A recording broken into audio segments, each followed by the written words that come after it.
Сәлем барлықтарыңызға, ұстаған оразаларыңыз қабыл болсын. Бүгін сіздермен меренговый рулеттің рецептісімен бөлісемін. Бір жасағаның өзінде күшті болып шығады.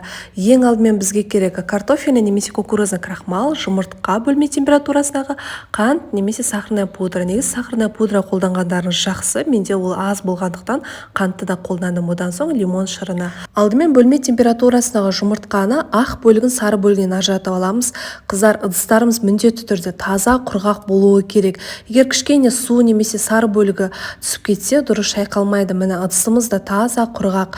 Осылай алдымен өлшеп алдым. Менде 188 грамм жұмыртқаның белогы болды. Мен осында немецкая компания Факирдан кухонный комбайн заказ берген болатынмын. Сонымен жасайтын боламыз. Өйткені қыздар, қанша бізде басқа да шаруалар бар демекші, біздің қанша уақытымызды экономдайды. Сол үшін мен осында қолданамын. Алдымен жұмыртқаның осы белогын араластырып аламыз. Ең бірінші аз скоростьқа қосып, одан кейін бірте-бірте, яғни жылдамдығын жоғарылата береміз.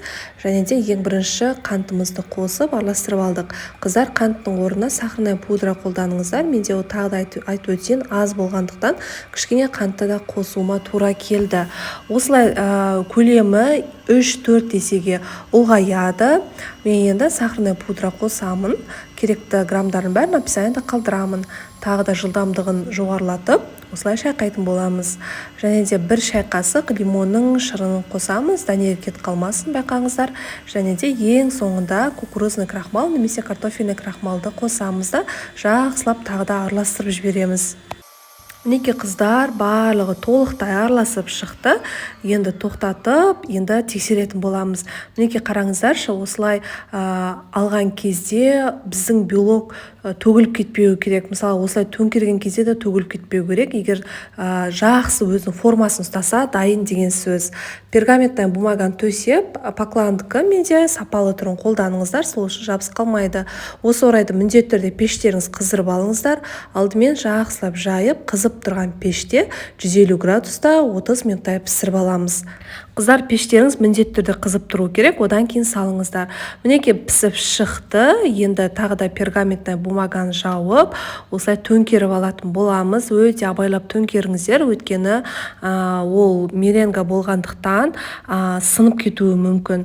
Мінекей қыздар, покландканы қолданғандықтан осылай ешқандай жабыспай алынды. Толықтай суытамыз. Оған дейін кремін жасаймыз. Бұл жерде менде творожный сыр және де сливки міндетті түрде 33%-ын қолданыңыздар. Және де холодильникте кемінде 6 сағат тұруы керек, сол кезде крем шығады. Аз мөлшерден жылдамдығын жоғарылата отырып араластыратын боламыз. Және де қантымызды да қосып жібереміз. Қыздар, менен көбісі сұрайды, кухонный комбайнды қайдан алдыңыз деп. Мен немецкая компания Факирдан алдым. YouTube және де Instagram парақшасын қалдыратын боламын. Қазір қыздар, дәл қазір алатын болсаңыздар, 9 сәуірге дейін ешқандай процентсіз бөліп төлеу қарастырылған. Ол жерде одан да бөлек үйге қажетті барлық заттарды таба аласыздар.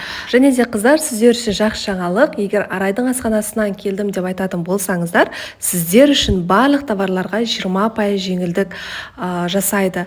Барлық Қазақстанның қалаларына жеткізу тегін. Толық ақпаратты описаниеда қалдырдым. Мінекей біздің креміміз дайын болды. Енді кішкене бөлігін алып қаламыз. Бізге әсемдеуге керек. Қалған бөлігін холодильникке сала тұрамыз. Ішіне арасында қосатын осылай клубникаларды майдалап турап алдық.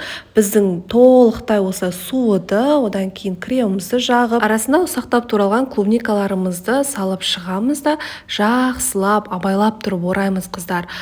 Өте нәзік рулет болғандықтан сынып кетуі мүмкін, соны байқаңыздар. Өте әдемілеп болса орап шығып, холодильникке жоқ дегенде 2 сағатқа қалдырамыз. 2 сағатымыз өтіп шықты. Мен 2-ге бөліп алдым рулетімізді.